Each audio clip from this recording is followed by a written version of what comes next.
Andrew Robinson, CEO of the KIT Group, is joining me in studio now. He says that South African employers aren't paying enough attention to their employees, and he's here to tell us why. Hello. Hi. Thank you for coming to see us all the way from Joburg. Thanks for having me in studio. It's really wonderful to be in Cape Town. It's always wonderful to be in Cape Town. It's beautiful here. So Yeah. I don't envy you that you were in Joburg before this interview. So tell me, you think that South African employers aren't paying enough attention to their employees. Why do you think that? Well, I run a company and I've got 300 staff in my business, and the focus of our business is my employees are actually my customer.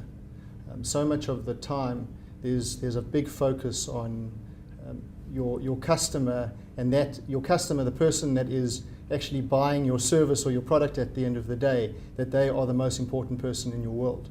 And I believe that it's the complete opposite.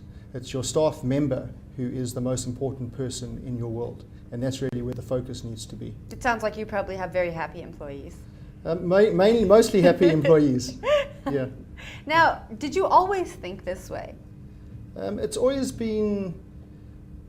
I've had a lot of interesting business experience in my life, and the management textbooks are saying that focus all your energy on that customer. But what I've realized over the years, that if you're focusing on your employee, who's your internal customer, at the end of the day, the vision that you're trying to put into the business will really translate far greater out there than just focusing on who's paying the bills at the end of the day. So it sounds to me that you think it's obviously a mistake to not be putting the time and effort into your employees. What kind of repercussions do you think that employers might face if they don't pay attention to their employees' needs?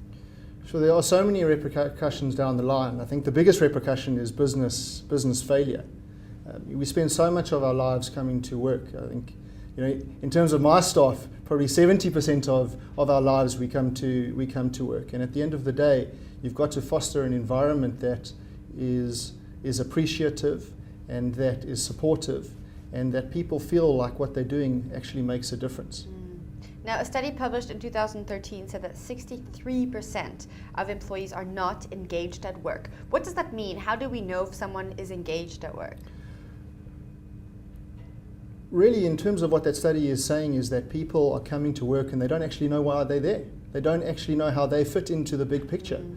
It's very interesting. I read quite a nice story about J.F. Kennedy. He was the president of America, and his mission was to send the first person to the moon.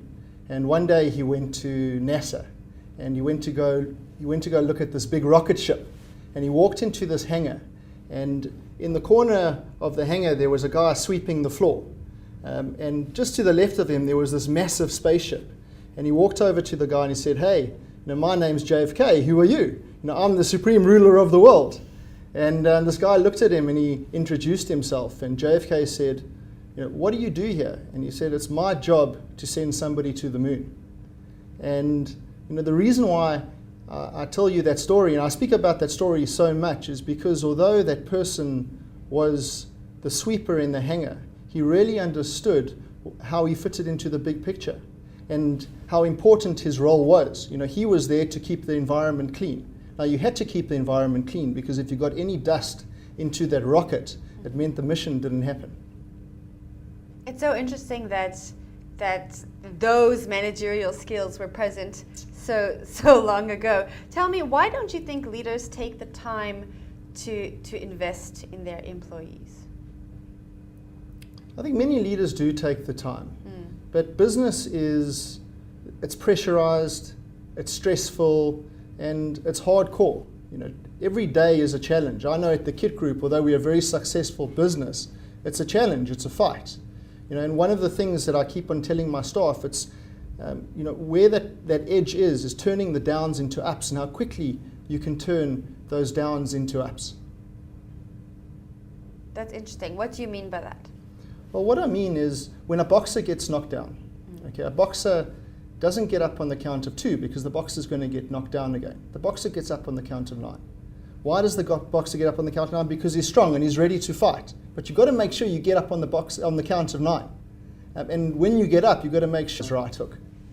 So that analogy is about, it's tough out there, the environment is tough, it's about taking the punches but getting up and being resilient, but always getting up. The death of any business is when you don't get up. The death of any individual is when you actually give up. And it's those messages that we certainly communicate throughout our organization. And it's amazing the result that it actually has.